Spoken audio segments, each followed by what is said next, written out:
जदा जदा हि धर्मस्य ग्लानिर्भवति भारत अभ्युत्थानम् अधर्मस्य तदात्मानं सृजाम्यहम् परित्राणाय साधूनां विनाशाय च दुष्कृतं धर्म संस्थापनार्थाय संभवामि जुगे जुगे। धर्मग्लानी समय रे प्रकृत अधर्मर विनाश होइछि तो जुगावतार श्रीकृष्ण पूर्व जुगरे अंगद को पितृहत्या प्रतिशोध नेबारे सहयोग करी केउ धर्म संस्थापना होइथिला केशव? मातृजातिर अनन्या माँ जशोदांक पणत कानीरु दूरेई जाई पुत्र कूଳରେ कालीमा बोलिल काहींकी कला कान्हु? व्यास सरोवर समीपरे दुर्योधनर विनाश कौन तार उपयुक्त कर्मफल थिला? केउ अधिकार रे राजमहिषी भानुमती सिंथिरु पोछिदेल सिंदूर? केउ माँ चाहे लक्ष्मण कुमार भली पुत्र को निज कोलरू खाली करबाकू? आत्मीय स्वजन को संहार न करिबार उपदेश कौन भूल थिला अग्रज बलरामंकर? आउ उद्वेलित करे नहीं कौन भागिनेय अभिमन्युर चक्रव्यूह मरण? कौन कही से दिन भौणी सुभद्रार माँ मन को प्रबोधना देइथिलो तुमे? कहार शक्ति रे शंकाकूल सभ्यसाची धराशायी कला महावीर कर्ण और मृत्युंजयी भीष्म को? युद्ध रथ भूपतित होइथिला बेले सर निक्षेप करने को निर्देश देवा युद्ध शास्त्र केउ धारा लिखा जाइछि? एही प्रश्नवाची मध्य बद्ध करिथिबो सेदिन शालमली वृक्ष गहन रे जारा सरविद्ध श्रीकृष्ण को। कालांतर क्षण रे स्मृतिपटरे उभा होई नथिबे काहेकि एही अभियोगकारी माने? जुगावसानर एही संधिक्षण रे की समाधान देइथिबे सेही मायावी कृष्ण? सेही पट्टभूमि रे देखंतु आजिर एकांकिका शेष पर्व।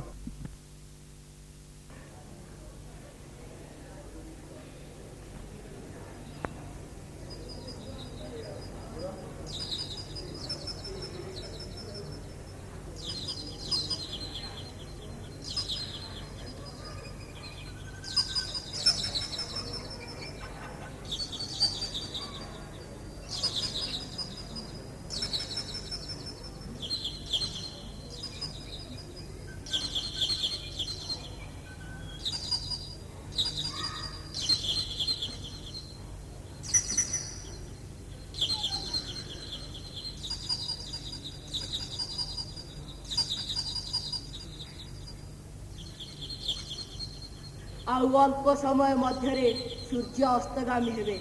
समग्र वन प्रदेश अंधकारच्छन्न होई उठिबो। एमिति भाग्य जे ए पर्यंत सामान्य शिकारटाई मध्य मिलिला नाही। दुख नाही जारा? उपवास जदि आज विधिर विधान मथापाती सहेनिय ताकू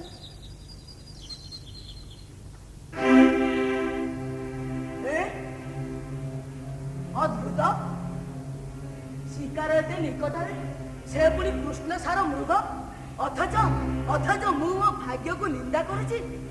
सुस्वादु मांस सुदृश्य चर्म एवं बहुमूल्य कस्तूरी बिचारा मृग जाने नाही जे ए जारार लक्ष्य अव्यर्थ।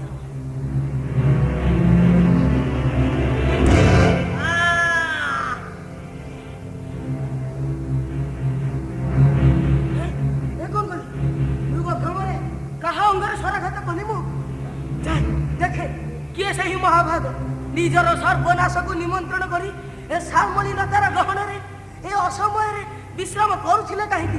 हाँ मुझे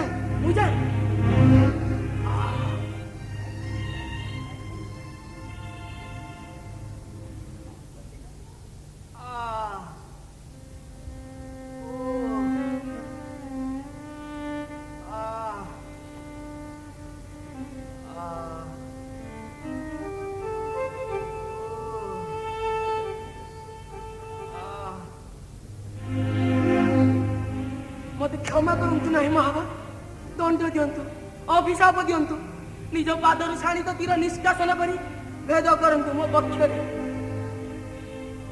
तमे बोध हुए निषाद राजा जारा ହଁ ଦେବ, ମୁଁ ସେଇ ହତଭାଗ୍ୟର। ଅପେକ୍ଷା କରନ୍ତୁ, ମୁଁ ଜଙ୍ଗଲରୁ ଔଷଧ ଗୁଳ୍ମ ସଂଗ୍ରହ କରି ଆଣି ଆପଣଙ୍କୁ ଆରୋଗ୍ୟ କରିବାକୁ ଯଥାସାଧ୍ୟ ଚେଷ୍ଟା କରିବି। ତମେ ଯାହା କରିବାକୁ ଚାହିଁବ ବାଧା ଦେବି ନାହିଁ, କିନ୍ତୁ ଏଇ ମୁହୂର୍ତ୍ତରେ ମୁଁ ତୁମର ସାନ୍ନିଧ୍ୟ ଚାହେଁ। ଆସ, ପାଖକୁ ଆସ ଜାରା, ମୁଁ ତୁମ କୋଳରେ ଟିକେ ବିଶ୍ରାମ ନିଏ। ପ୍ରଭୁ, ଆସ ଜାରା।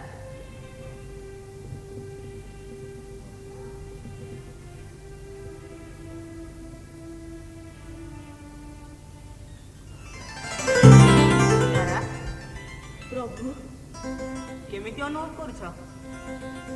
ଯେମିତି ଯେମିତି ପ୍ରଥମ ମେଘର ସ୍ପର୍ଶରେ ତୃଷିତା ପୃଥିବୀ, ଯେମିତି ଯେମିତି ଅମାପ ଧନର ଆକସ୍ମିକ ସନ୍ଧାନରେ ଚିରକାଙ୍ଗାଳ ମଣିଷଟିଏ, ଯେମିତି ଯେମିତି ଈଶ୍ୱରଙ୍କ ସନ୍ନିଧାନରେ ବିହଳିତ ଭକ୍ତ, ସେମିତି ଠିକ୍ ସେମିତି ଦେବ। ଏବେ ତାହେଲେ ଥରଟିଏ ଚେଷ୍ଟା କର, ସବୁ ମନେ ପଡ଼ିଯିବ। ତମେ କିଏ, ମୁଁ କିଏ, ଏ ସରସନ୍ଧାନର ପ୍ରହେଳିକା କ'ଣ?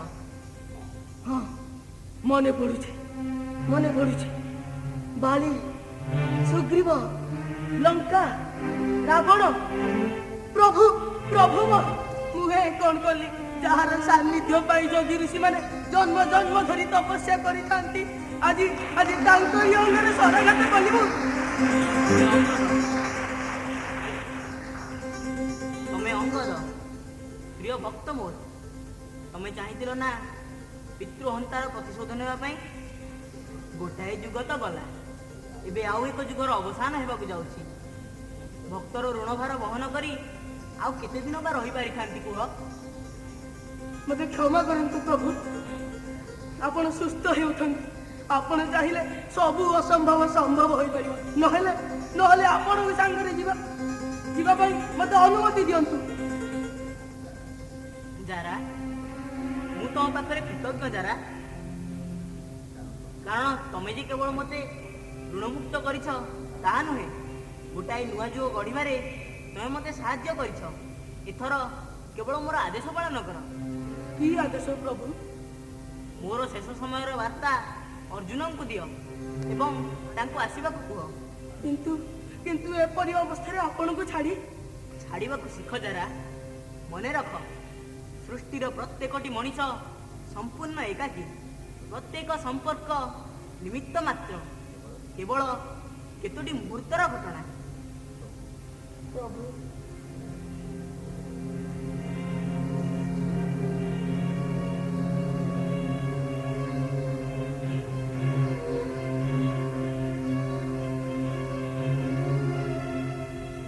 ଯାଅ ଜାରା, କିଛି ତନ୍ଦ୍ରା, କିଛି ସ୍ୱପ୍ନ, କିଛି ମଧୁର ଯନ୍ତ୍ରଣାର ଅନୁଭୂତିକୁ ନେଇ ମୁଁ ତୁମ ଆସିବା ବାଟକୁ ଚାହିଁ ରହିଥିବି।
ଖୋଜିବି କେତେ ଦିନ, କେତେ ମାସ, କେତେ ବର୍ଷ, କେତେ ଯୁଗ ଧରି ମାଟିଏ ଖୋଜେ ତାର ହଜି ଯାଇଥିବା ନୟନ ପିତଳକୁ। ମା ମା ମୁଁ ପରା ଏଇଠି। ଆରେ କାକୁରି, ମୋର ତ ସମସ୍ତଙ୍କ ଡର। ଡାକିନିକୁ, ନିଶାଚରଙ୍କ, କଂସର ଦୂତମାନଙ୍କୁ, ଏମିତିକି ଗୋପର ଅସହିଣୀ ଗୌଡ଼ୁଣୀ ମାନଙ୍କୁ ସମସ୍ତଙ୍କୁ ଉଆଡ଼ କରି ରଖିଥିଲି ଯେ ଶେଷରେ ମତେ ଠକି ଦେଇ ଚାଲିଗଲୁ। ମୁଁ ତୁମକୁ ଛାଡ଼ି କୁଆଡ଼େ ଯିବି ମା? ବରଗଛର ପତ୍ରଟିଏ ଦୂରରେ ଉଡ଼ି ପଡ଼ିଥିଲେ ବି ସେଇ ଗଛର ପତ୍ର ନା ଆଉ କିଛି। କାନ୍ହା ଯୋଉଠୁଥିଲେ ବି ସେ କ'ଣ ଆଉ କାହାର ହେବ? କଥାରେ ତତେ କିଏ ପାରିଛି ନା ପାରିବ? ପ୍ରବାସ ଯଜ୍ଞରେ ମୋର ଶରୀର ସିନା ଧ୍ୱଂସ ପାଇଛି, ହେଲେ ମୋ ଆତ୍ମା ତ ତୋରି ପାଖରେ ବନ୍ଧା ପଡ଼ିଛି ରେ ଧନ। ଯିବ କୁଆଡ଼େ? କିଛି ବନ୍ଧନ ଅଛି ମା, ଯାହାକୁ ନ କାଟିବାରେ ହିଁ ଆନନ୍ଦ। ଇଏ ତ ସେମିତି ଗୋଟିଏ ବନ୍ଧନ ମା, ତାକୁ ରହିବାକୁ ଦିଅ। ହଁ କାଲୁ ଚାଲିଗଲା। ଭାବିଥିଲି କାନିରେ ଗଣ୍ଠି କରି ବାନ୍ଧି ରଖିବାକୁ। ହଁ, କଣ ବା ଲାଭ ପାଇଥାନ୍ତି? କେତେ ଥର ତ ଚେଷ୍ଟା କରିଛି, କୋଉ ପାରିଛି? ଆଉ ଆଜି କୋଉ ପାରିଥାନ୍ତି?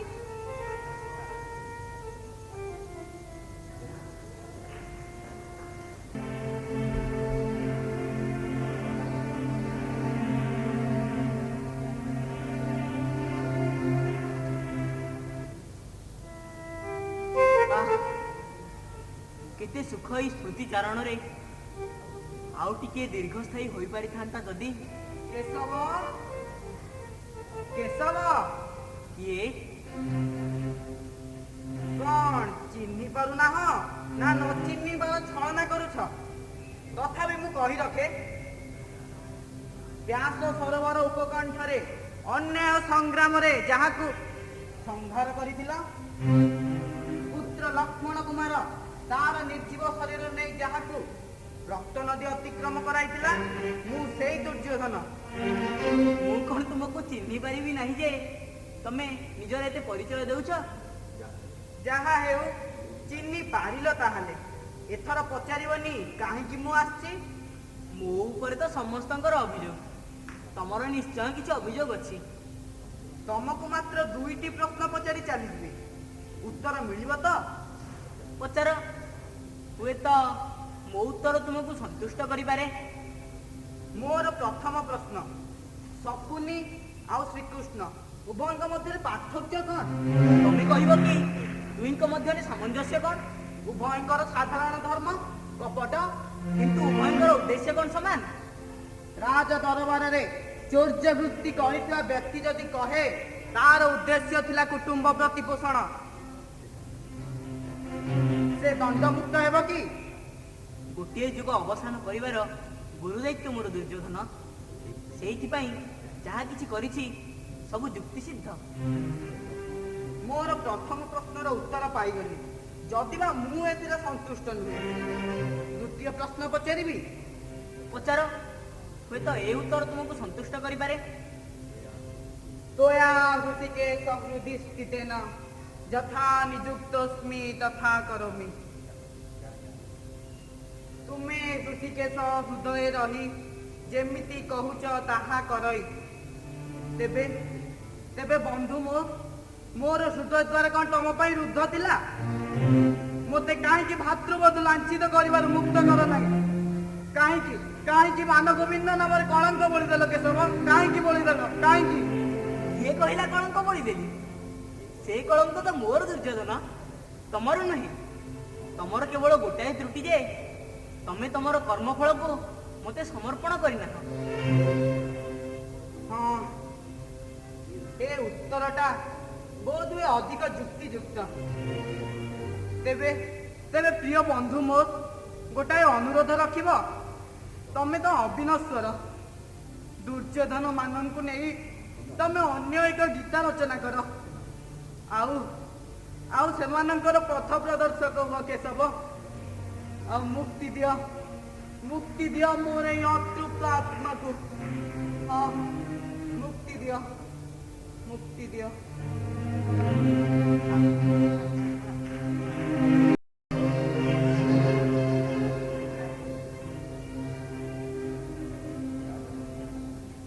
ରାଜ ମହିଷୀ ଭାନୁମତୀ, ତୁମର ମୁକ୍ତି ନାହିଁ।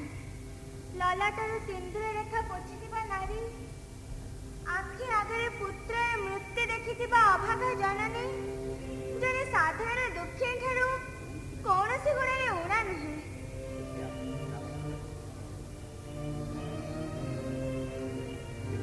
ଏତେ ଆତ୍ମବଳି ନେଇ ଯେଉଁ ଧର୍ମରାଜ୍ୟ ପ୍ରତିଷ୍ଠା କରିଥିଲ, ତାହାକୁ ରଖିଲ ନାହିଁ କାହିଁକି? ଭାବି ଦେଖ, ଯାହା କରିଛ କଣ ଠିକ୍ କରିଛ?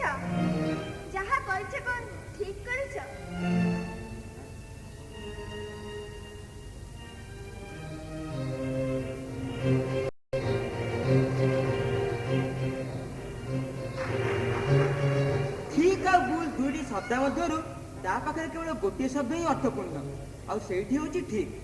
ଏବଂ ଠିକ୍ର ଅର୍ଥ ହେଉଛି ଯାହା ସେ କରେ। ଏତେ ବଡ଼ ଭାରତ ସମାଜରେ ସେ ମଧ୍ୟ ସମ୍ପୃକ୍ତ କଲା ନାହିଁ, ସେଇଟା ବୋଧେ ତା ପାଇଁ ଠିକ୍ ଥିଲା। ଯେତେବେଳେ ଆତ୍ମୀୟ ସ୍ୱଜନକୁ ଧ୍ୱଂସ କଲା ଭଳି ଏକ ଭୟଙ୍କର ସିଦ୍ଧାନ୍ତରୁ ମୁଁ ତାକୁ ନିବର୍ତ୍ତାଇବା ପାଇଁ ଚେଷ୍ଟା କଲି, ସେ ମୋତେ ଏମିତି ଭାବରେ ବୁଝାଇ ଦେଲା ଯେ ମୁଁ ଭାବିଲି ସେଇଟା ବୋଧେ ଠିକ୍। ହଁ, ତୋ କାର୍ଯ୍ୟକୁ ସନ୍ଦେହ ଚକ୍ଷୁରେ ଦେଖିବାର ନା କ୍ଷମତା ଅଛି ମୋ ପାଖରେ ନା ଉପାୟ।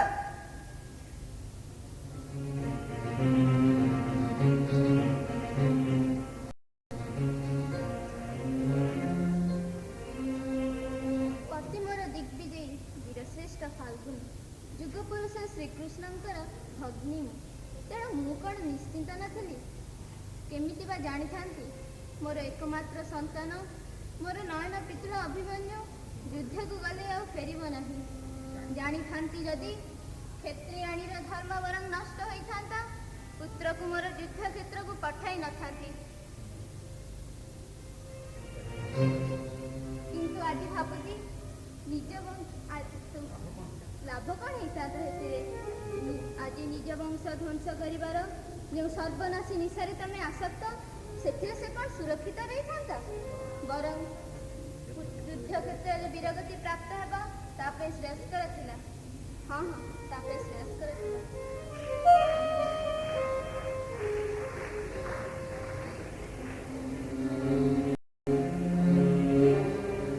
ଅର୍ଜୁନ ସଂହାର କଲା ପିତାମହ ଭୀଷ୍ମଙ୍କୁ।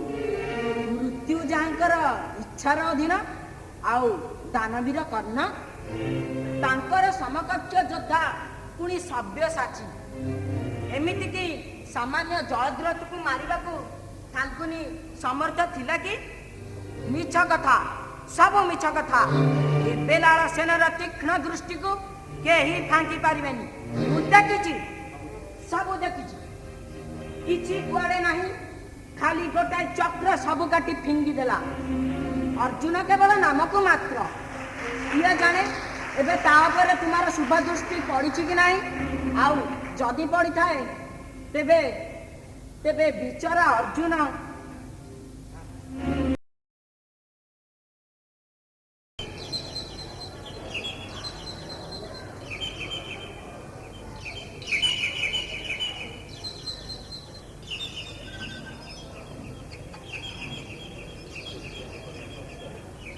ସୂର୍ଯ୍ୟାଲୋକର ସ୍ପର୍ଶରେ କାଳରାତ୍ରି ବିଦାୟ ନେଲାଣି।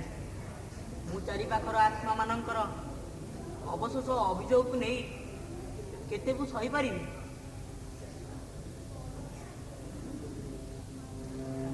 ଏ କ'ଣ ହେଲା ସଖା? ଜନ୍ମ ମୃତ୍ୟୁ ଯାହାର ଇଚ୍ଛାର ଅଧୀନ, ସେ ଆଜି ସାଧାରଣ ମଣିଷଟି ଭଳି ସରବିତ ଅବସ୍ଥାରେ ଶୋଇ ରହିଛି। ତମ କାମ ଶେଷ ହେଇଛି ଦାଦା, ତମେ ଏବେ ଆସିପାର। ହଁ ଶୁଣ, ମୋର ଶବଦାହ ପରେ ଅସ୍ଥି ବିସର୍ଜନର ଦାୟିତ୍ୱ ତମର। ଏ ପାପର ଭାର ମୁଁ ସହିପାରିବି ତ ପ୍ରଭୁ? ଦାୟିତ୍ୱକୁ ପାପର ଆଖ୍ୟା ଦେଇ ନିଜକୁ ଦୁଃଖ ଦିଅ ନାହିଁ ଦାଦା। ତମେ ମୋର ପ୍ରିୟ ଭକ୍ତ, ମୁଁ ତୁମକୁ ଖୁବ୍ ଭଲ ପାଏ।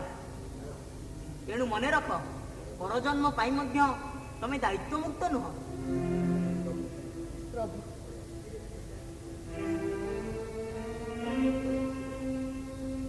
ଆସ ପାଖକୁ ଆସ ଅର୍ଜୁନ। ତମ ପାଖକୁ ଯିବା ପାଇଁ ସହଦେବ ଯେ କାହିଁକି ବାରଣ କଲା ମୁଁ କିଛି ବୁଝିପାରୁନାହିଁ ସଖା। ତମେ ତ ଅନେକ କଥା ବୁଝିନଥିଲ ସଖା। ନହେଲେ ମହାଭାରତ ସମର ପ୍ରାଙ୍ଗଣରେ ଗୀତାଖ୍ୟାନର ଆବଶ୍ୟକତା କ'ଣ ଥିଲା? ଆସ ଅର୍ଜୁନ।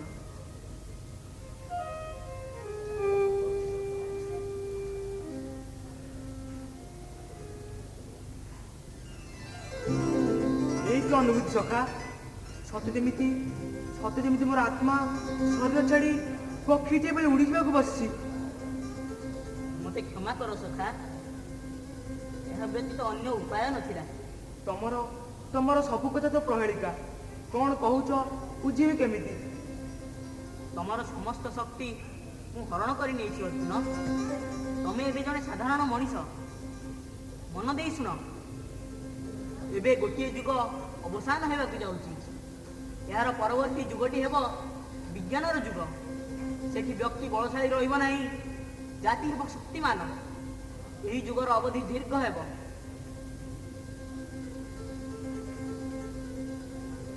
ସେଇ ସବୁ କିଛି ଶୁଣିବାର ପ୍ରୟୋଜନ ନାହିଁ ସଖା।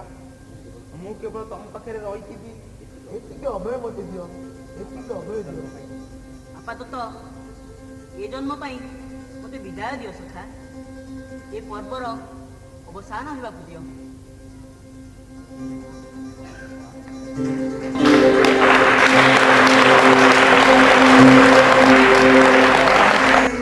जीर्णानि यथा विहाय नवानि गृह्णाति नरोपराणि तथा शरीराणि विहाय जीर्णा नन्यानि संजाति नवानि देहि।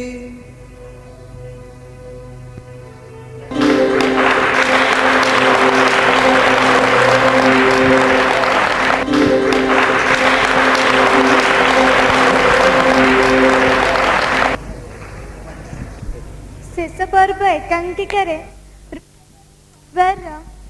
जो सदस्य और ऋतश्री माने अंशग्रहण करथिले सेमाने हेले श्रीकृष्ण भूमिका रे अभिलाष मिश्र,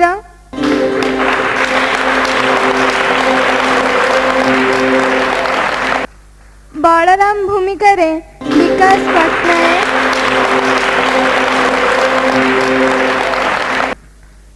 अर्जुन प्रतीक लेंका,